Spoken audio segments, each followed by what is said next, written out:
I know it's unpopular to think, but sometimes you're the one holding that man back. Describe, let's talk about it. Can a man explain me from a man's perspective, like when a man breaks out with you and then they start going to the gym and then they're already starting to talk to someone new and they are living in a new apartment and they're trying to get into Duolingo shit, like proactive stuff, and you're over here like miserable, like what does that say? Because it makes you feel like shit. It makes you feel like I was the abusive. It makes you feel like I did something wrong, but like I am going to therapy and I'm going through stuff and there's literally nothing that I could have done, and he's taking a big toll on my mental today, and I just don't know how to handle that. Like, I know that I should not focus on him, I should focus on me, but it's really hard not to take it personal, and it's really hard to not think about that. Exactly. I know it's not popular to think. It's not popular to think that somehow he should be doing poorly, and that's an indication of how deeply he's affected by the move. But taking a page from women's book, sometimes that relationship is over a long time before that man realizes it. Sometimes that relationship is over a long time before you realize it. You can be detrimental. And again, I know it's a novel thing. It's a novel concept to sort of wrap your head around. You could be holding that man back. He could be looking at this and say, the minute this is over, there's so much I'm going to do. There's so much that I learned, that I put up with in this relationship, that I know I shouldn't. A lot of the times, most of the times, it's the man that stays in the thing. It's a man that sometimes, and women can be right, that a man will stay there until you break it off with him. Cool. We'll leave that. But when the breakup happened, and it's hard and it's harsh for you sometimes to accept and deal with it, he may be looking at it. A lot of men look at it and say, this is the time to improve.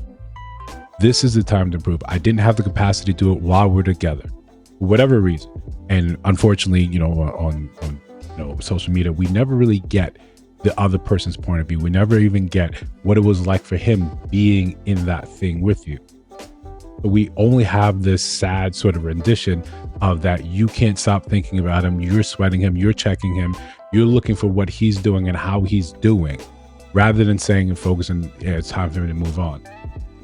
Listen, before we continue, like, comment, subscribe, hit that notification bell so you don't miss no uploads. We're still trying to do 2 a day, so hype the video, share the video. We got some merch in the store. This harkens back to a video I just recorded about women saying that they never see where women regret a breakup, where they regret something going wrong.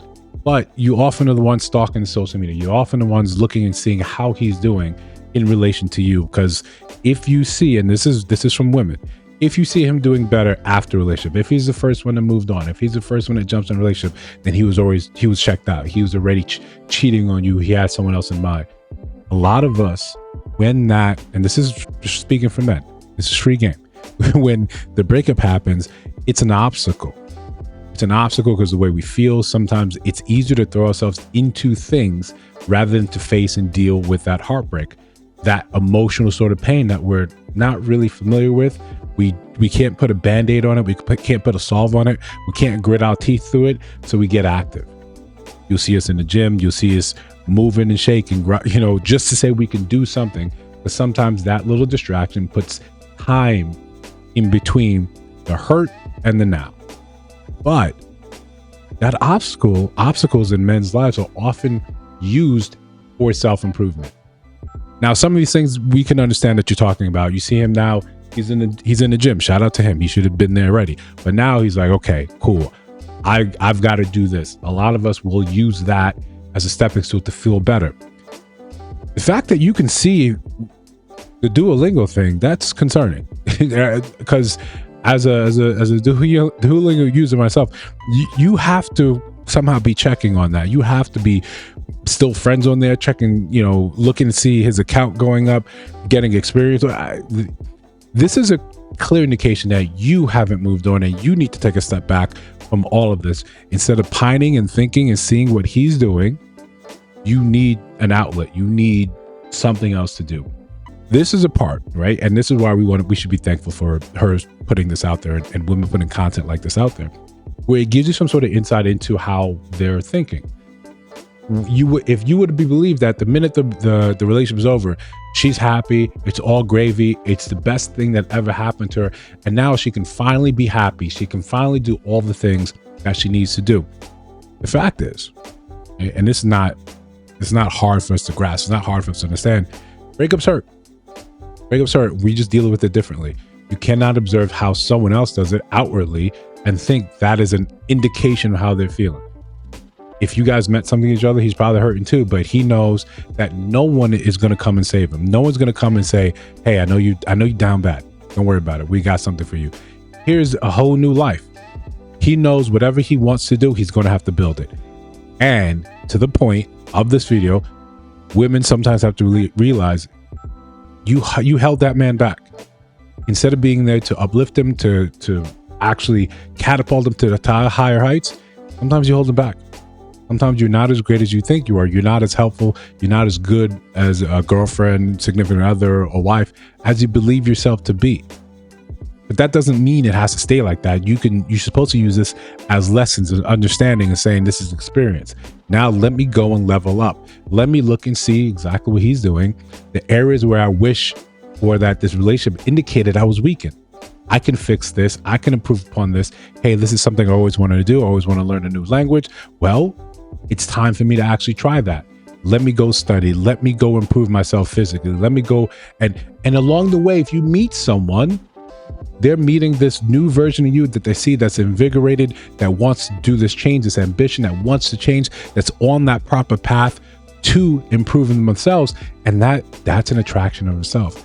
You and women are very, very, very, very, you can catch them all the time. They're very keen on saying that you like that ambition, you like that moving. I know it sucks. And I know women like to say this, but sometimes it's true. You helped improve him for the next person. And that's not always a positive thing. Like you sat there and said, you should study this. You should improve on this. No, your absence and losing you and being in a painful, awful relationship can often catapult someone to something better because now they understand what to look at. A lot of us are naive when we first start this dating game. Most of us are naive. All of us are naive when we start dating. We don't know what gaslighting is. We don't know what emotional abuse is. We don't know any of these things. And again, this is gender neutral. You don't know these things, so you get to learn by going through it. Should there be a better approach to dating where we actually learn before we start the thing? Yes, but that's not how it is. You know, we don't learn about relationships. We don't learn about taxes. We just sort of find ourselves in situations where we're responsible for those things. It sucks. It is what it is. But that doesn't have to be the end all. You should be like him. You should be looking and taking this opportunity to say, I got to do better. Rather than sitting in your car with sad music playing or, you know, overlaying sad music to your song, your TikTok. But if you disagree, you got a better way of dealing with this, or you think that, no, he was wrong somehow, we want to have the conversation. So let me know down in the comments below. If you see other videos on your screen, check those out. Let me know your thoughts about those in those videos. And of course, if you listen to Sound My Voice now, you have not subscribed, I think you should. I'm just trying to build something dope. I'll see you in the next one.